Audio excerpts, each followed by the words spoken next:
This is Hidden Killers Week in Review. A look back at the most prolific stories of the week.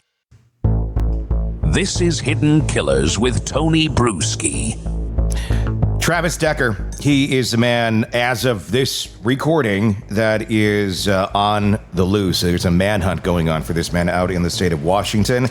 Could possibly be headed to Canada. That's what they believe. According to his Google searches, he was trying to figure out a way to get into Canada prior to his alleged murdering of his 3 little girls in a custody dispute with his wife. This is another heartbreaking story of familicide, where basically the family gets taken out.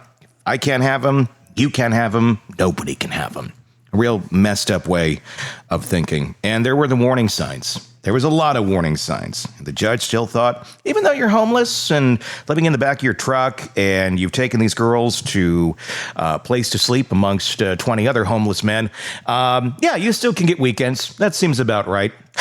Joining me to discuss, Robin Drake, retired FBI Special Agent, Chief of the Counterintelligence Behavioral Analysis Program. I'm just going to open it up to you on your opening thoughts on this case. It's the first time we're really diving into it. When you first hear about this, what goes through your mind?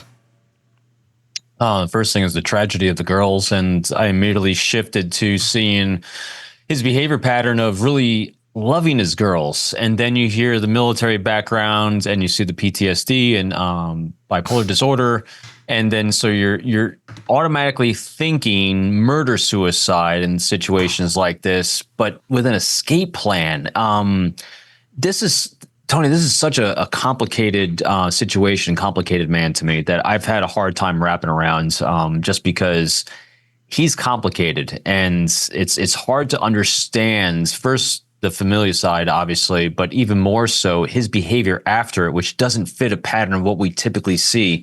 So I think there's things we don't know. Is the best thing I can really think of right now. What do we typically see in things like this, where the person that has he has PTSD, he's also been diagnosed with borderline personality disorder, which we all know is the root to so many wonderful things in the people that we cover. It's a very dark way of thinking. It's a very messed up way of thinking, where your prism is not seeing reality on reality's terms. What would you say we would normally expect in a situation like this? So with PTSD and the other disorder he has, those things come together. They can really exasperate each other. And we've seen this before in other individuals, but typically they're very, very self-induced violence, towards themselves, not towards others. So even if you have familicide, if you can't have them, no one can have them, which also means I don't want to live either. And that's why, at first when I saw this, I started reshifting. Maybe he was, because sometimes people are doing it to get back at the ex-wife. But that then doesn't quite fit the PTSD aspect of this, although it fits the custody issue of it. But then I said, well, let's reverse it. Maybe because people typically in this situation are all about self-harm. That's why the fact that he had an escape plan or a thought of going to Canada and evading people really is unusual. And so maybe I was thinking, maybe he did this to deny himself his daughters, because that's another way to look at this. Was he wasn't doing this to lash out, because he obviously doesn't dislike his daughter. He loves his daughters, as his behavior arc has shown. And then when we kind of rule out, maybe he did it against his wife, but maybe he did it against himself as well. But then why would he want to survive? So that's why it's a really confusing one to me. And so some of the other psychs I've been watching and listening to on this are really saying that there's probably details and data about his mental health issues that are undiagnosed, unknown, or we just don't understand the complexity of all the other factors that are coming together on this one, because it is really unusual. Well, we are certainly dealing with cluster B personality disorder type here. Obviously, he was diagnosed with borderline, and that shares a lot of other areas too, where you might have a psychopath here. You might have a sociopath here as well. Just may not have been diagnosed as that. And that may lead to explaining more of those behaviors, not just the, I killed my kids and I still want to be alive. Because you're right. In his mind, from what we understand of him right now, he as twisted as this sounds, he killed his kids. In his mind, though, and this is where it gets messed up, in his mind, I think he viewed that as an act of love. I think he viewed it as an act of, well, for whatever reason, he He didn't think it would be okay for those kids to be living with mom. He viewed himself as he is the right one to be with these kids. And it shows through his continued actions, even though he's in horrible, horrible situations, that he still really wants to see these kids and be with them. And I'm thinking in his twisted brain, it does kind of come down to, well, if I can't be around you all the time, you're safer dead than alive. That makes no logical sense. But when you try to put yourself in this guy's shoes, in the prison that he's living in, a lot of victim mentality going on here, a lot of very selfish behavior going on here. And when you run it through the prison, when you got borderline, you got PTSD, you got a lot of things firing in weird places with all these other underlying disorders, I think you can get to this type of a mindset. It's not normal. It's not going to be very predictable.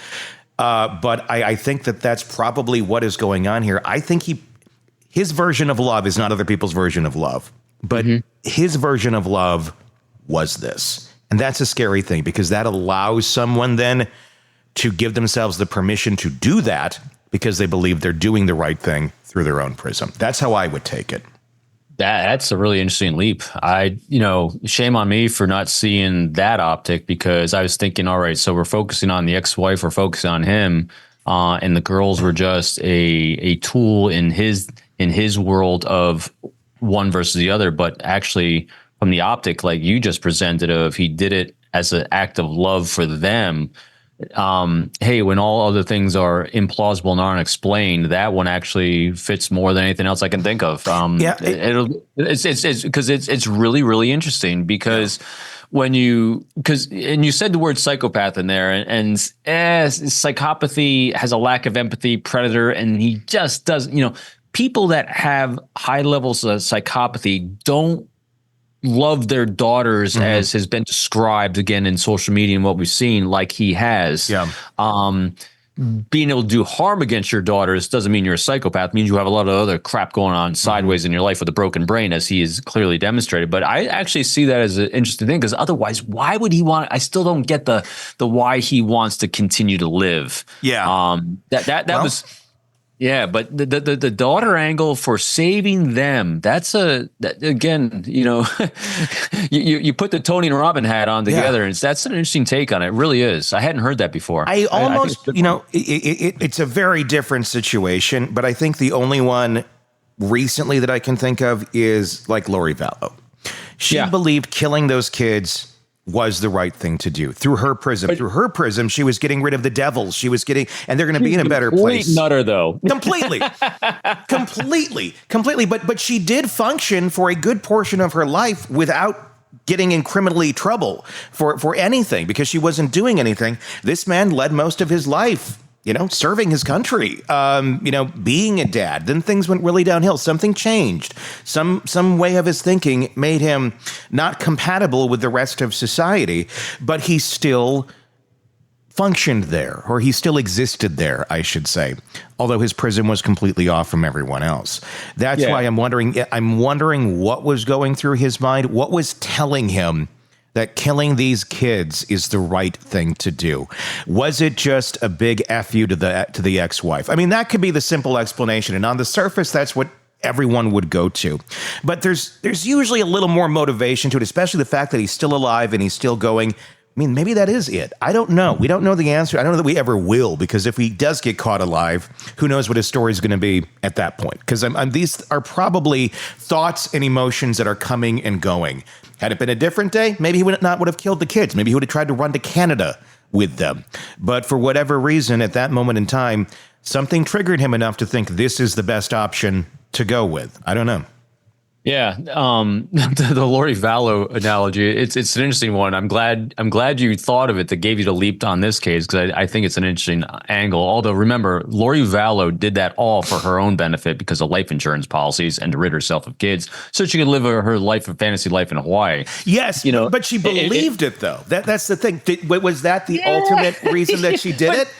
But yes, she's also a cultist though too. Yeah, I agree. But I feel like the ends justified the means in her mind. They don't make any sense. I just see his connection to his kids, even though he killed them, as deeper than Valo's is with hers. Yeah. I know it's like apples and different kind of apples rather than apples and oranges. He's a Fuji, she's a Granny Smith. Yeah. I just have, just because of his military background, just because of PTSD, and the life he's leading before it went sideways, with healthy relationships with people in his life, I have a bit more. I want to have more compassion and understanding for him than I do for Valo, because she doubles down on Nutto. Yeah. And she's just despicable to me. And so, but at the same time, again, really interesting take. It was like you said, if he did it for the kids to save them, why not bring them with him? Yeah. Because again, I think there's so much mental health issues that I'm not licensed or have experience with on this one, that it gets way far out of a field of understanding, because every time we think we have a theory on it, it just doesn't completely hold. That's why I think there's a lot of factors in here, because even to do it to get his wife, why would he do it to the daughters he loves so much? See what I mean? I mean, there's other ways to do that. I mean, because we've seen cases like this before with custody issues. Instead of going after the kids, you just go after her. He's got the experience. Just knock her off. Just hire a hitman. We've seen this in so many other cases where there's a custody issue, and then the spouse that's got the kids gets knocked off, or is it an attempt to knock him off? So. But again, those are as broken brains as those are. This one is more broken. There's a lot of brokenness in here, and I don't quite understand. Well, if it is the ex-wife he wants to hurt, what's the worst way he can hurt her? It's not killing her. It's this. True. But at the same time, we've seen, again, we just look for those patterns. Yeah. And we've seen it the other cases, even though other cases, they could have gone after the kids as well because the ex-wife wanted them, but they went after the spouse instead. And instead, he went after the kids, which is unusual because again, the relationship he seemed to have with them seemed strong. Yeah. He didn't seem to treat them like objects, and so in order to do what he did, he really had to objectify them, to bind them with zip ties, and asphyxiate. That is a horrible way to kill someone. Yeah. It's very personal. It's very close, which means it's very traumatic. Very, very dark, horrible things going through that brain that can do that. Something happened there. That broke him beyond where he had been. He was not the same person by any means. Let's talk about Travis Decker. He's out there in the woods, at least as far as we know right now. As of this recording, they're still looking for him. We don't know if he's dead or if he's alive. There's been reports of possible sightings, but I mean, if you look at the guy, and this is just one picture of him, if you look at other pictures of him online, he looks tremendously different. He kind of changes his looks up quite a bit, but he is kind of a generic looking dude. If you see him out at the mall, if you have a mall still, or wherever, he kind of blends in. He's just a normal looking guy, where there's not a lot of pieces about him that I think would stand out and make one go, oh, there he is. I think he can blend into a crowd pretty good unless people are paying attention and looking for this man specifically. So it's hard to know where he has been seen, if he has been seen. But let's talk about his training. And you can speak to this with your military background. Staff sergeant rank, expert infantry badge represents years of tactical training combined with his mental illness creates a uniquely dangerous profile. With all of the training that he has and the ability to be out there in nature, he's been out there before and survived. What sort of skills does this man have that most people would not, who killed their family and then went to the woods? It's interesting, Tony. This is an area I've looked at a lot just because of my own backpacking in the woods, my own Marine Corps time as well.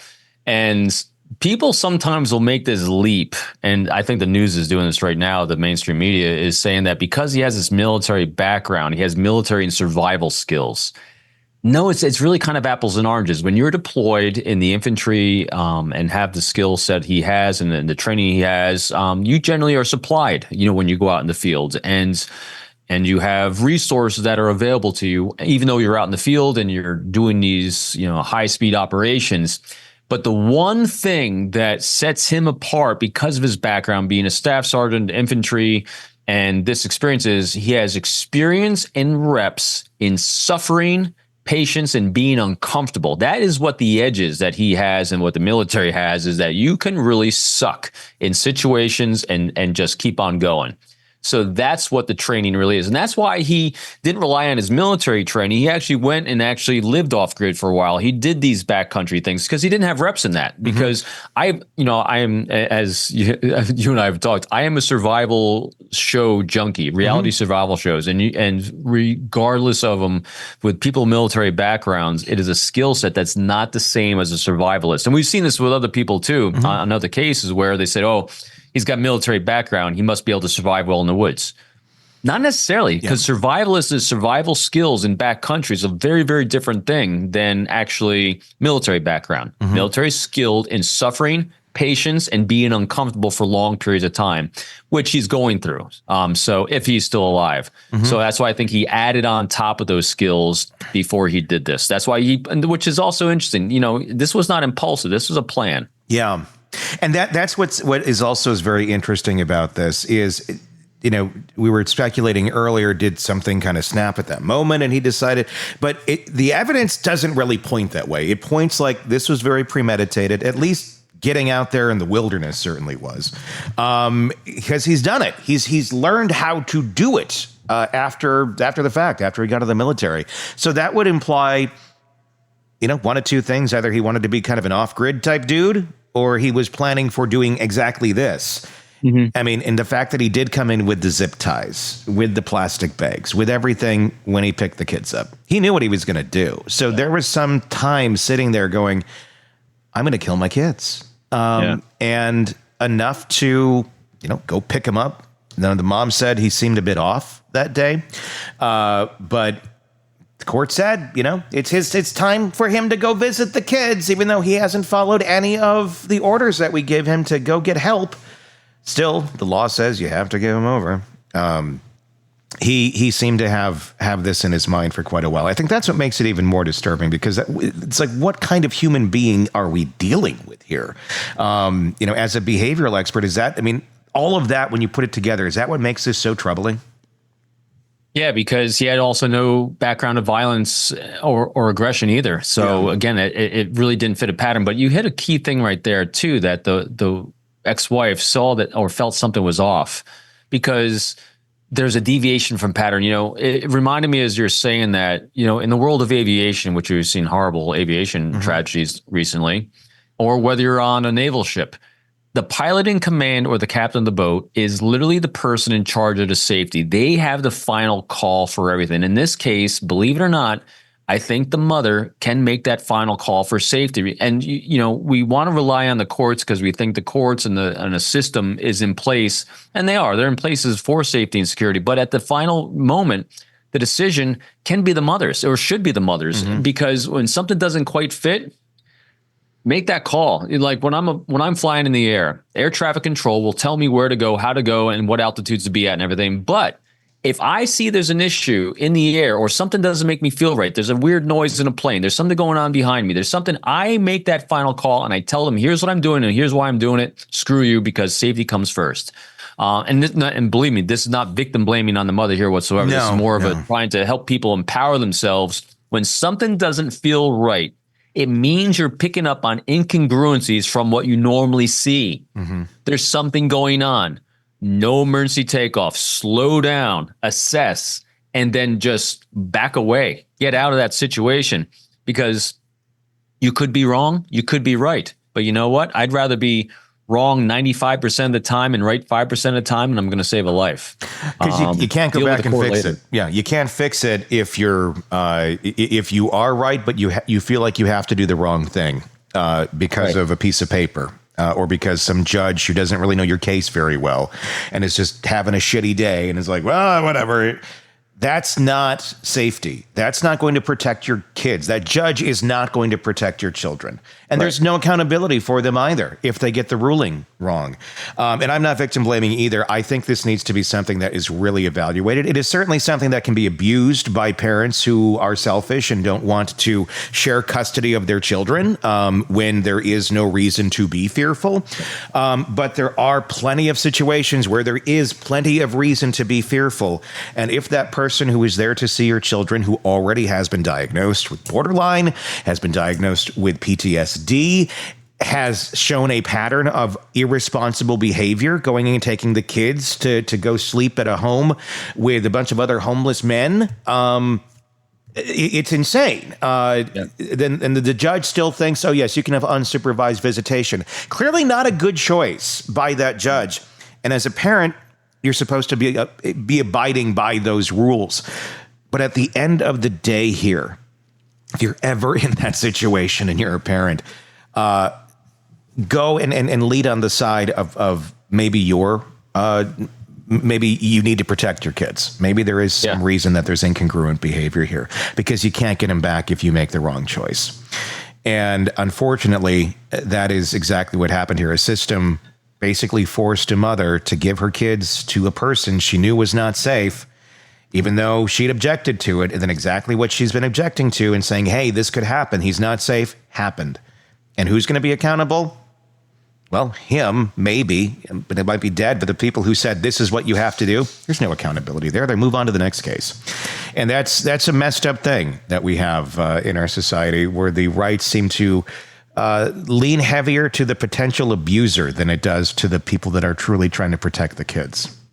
And also, I mean, I don't know it. I didn't hear this, but I always try to place yourself in the shoes of someone. If she was caring about him, even though they're divorced, about his well-being, and that the only thing that actually that might be able to save him from himself or get him back on a righteous path of mental health would be seeing your kids, you're going to be compelled and influenced that way as well, out of her own compassion for him and his well-being. So it's a really, really tough situation. That's why, as always, we've said it multiple times, loving critics in our lives. Yeah.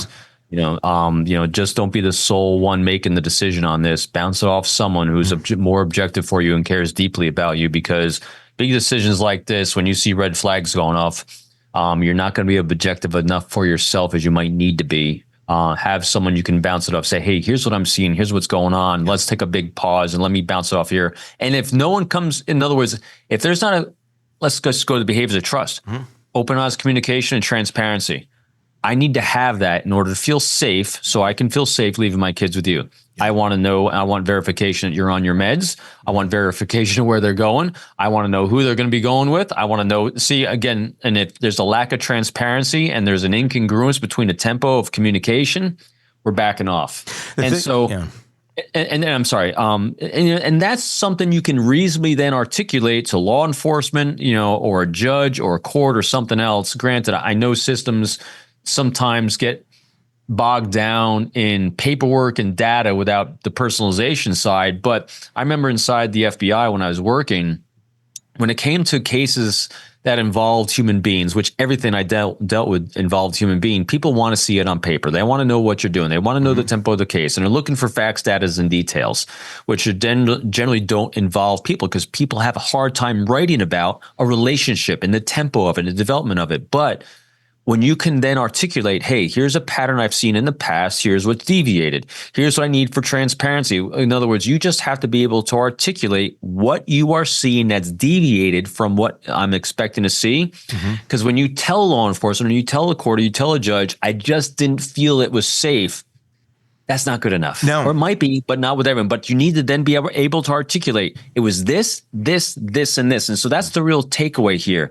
If you don't feel like something's right, articulate it. Yeah. Make it a fact and make it a data, something that you saw, something that seems different from the past. And if you can't do it by yourself, then you say, hey, John, Mary, Joe, what did you see? What specifically? That's why asking that what question, what forces us to be specific, and not say, when you say, why did you feel that way? But you say, what specifically did you see that deviated? And that forces people to kind of zero in and get really granular. And that's what helps people articulate it to courts, to others, and to law enforcement. It makes it go a step above beyond just he said, she said. Because if you're just like, well, he's not safe, and that's how most people will handle it because they're just not that detailed, or realize or understand what you need to prove to get your point across. If you have the receipts, if you can prove something, if you have actual evidence beyond just what you're saying, but if you don't even have that, if you have a log of everything showing this is this communication, here's what happened, this happened here at this time, the court's going to respect that a hell of a lot more than just the guy over here with PTSD and borderline personality going, I want my rights. If you go, here's why that's not a safe idea, a judge will listen to you. You may not every judge, but if you are the one that's coming in prepared, confident, organized, calm, and not irrational, you will get a decision more in your favor, more likely than not. Again, I'm not victim shaming here. I have no idea what she presented. She may have done that, but more so for education for people out there in those situations. Start logging that shit. Even if you're like, it'll never get that bad. You don't know that. And when I went through a divorce with a borderline, I had to do it. I had a log going on. I was writing everything down, all the crazy behavior, everything that was incongruent, that was not healthy. Luckily, I never had to use it in court. Mine just ran away. In this sort of case, he ran away, but he killed the kids too. That was my fear as well. So it was, I'm going to have to document everything if I need to take this to court. So even if you're like, well, it takes some time, but trust me, if it's going to keep your children alive, it is worth it. There's an episode of The Office. Do you watch The Office at all? Yes. Okay. Yes. Do you remember The Office, Michael Scott? He has the GPS. They're out giving gift baskets to their clients. And the GPS says, turn right. And Dwight is in the car going, it's a lake, Michael. This is a boat ramp. It says turn right. It says...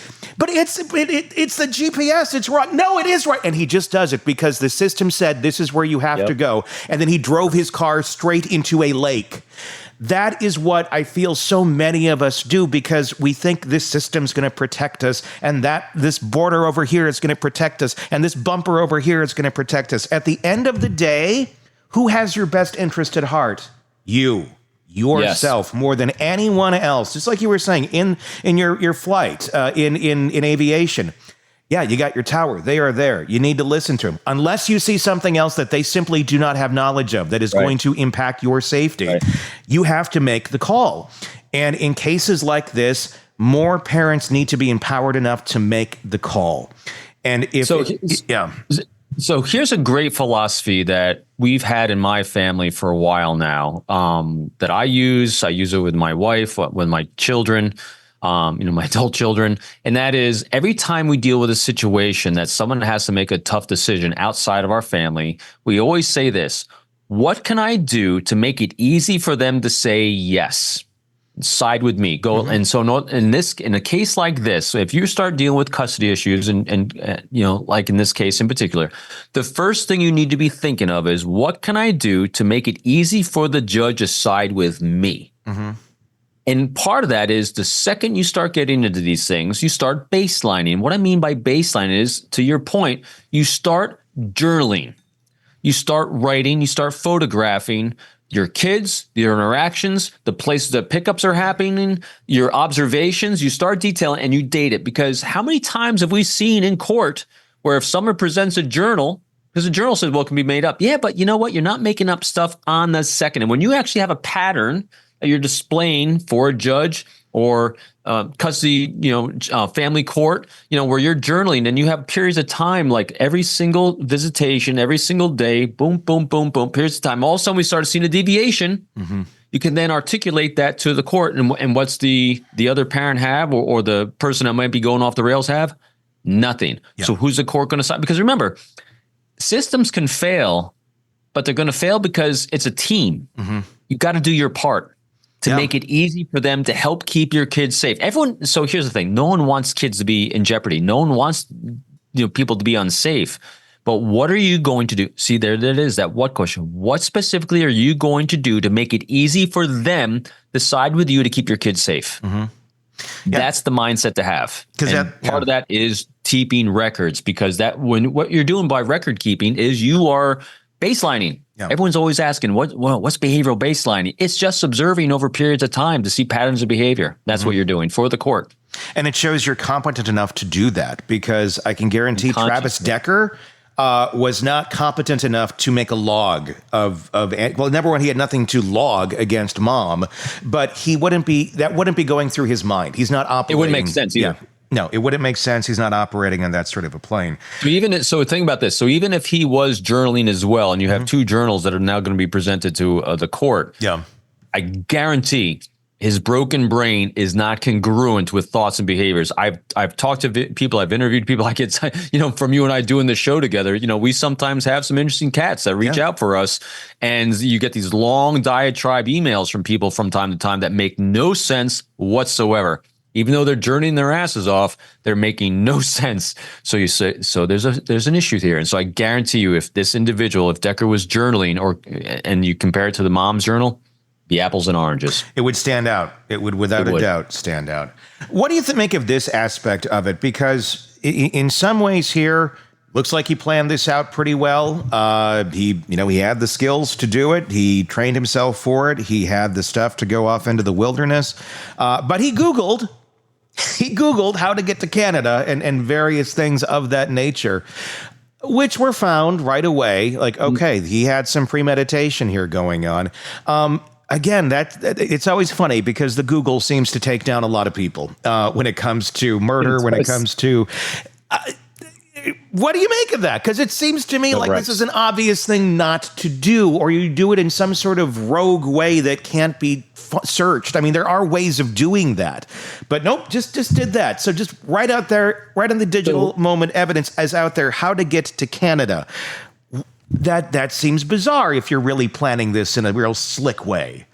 So what people generally will do, and we've seen this in so many cases, they'll do a good job of planning out the actual execution of what they're doing, but they don't plan out how to research the execution or plan for their event.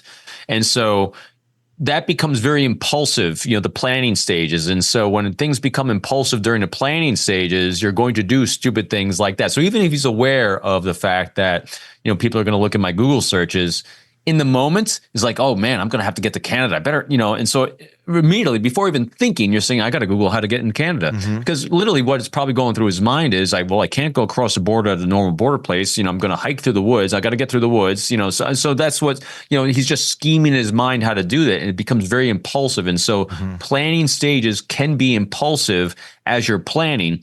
A systematic, thoughtful process of execution.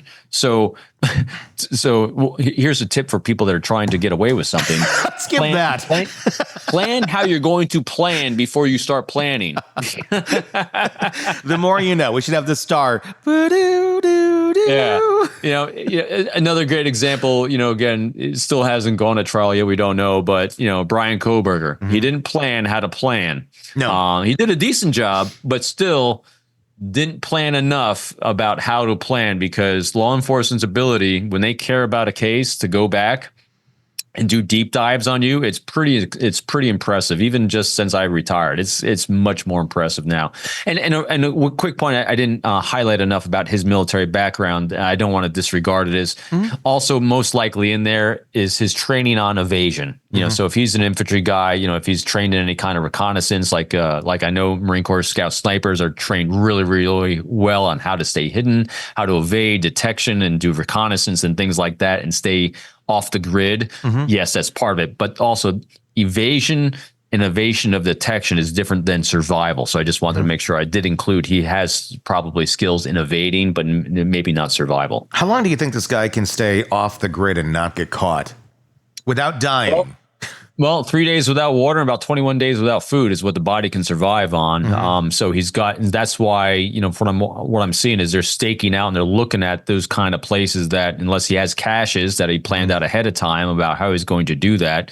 That's one aspect of it. The other thing too, that I know that they're doing is when you have skilled and trained trackers, one of the things that trained trackers are doing is they're very, very good at reading terrain and knowing courses and routes of travel people are typically going to take because of ease of travel. Because he's going to, so say he's in a mindset of, I can suffer well, I can bushwhack well, but after a certain period of time, you're going to get exhausted and slowed down by that. And impatience is going to come into play.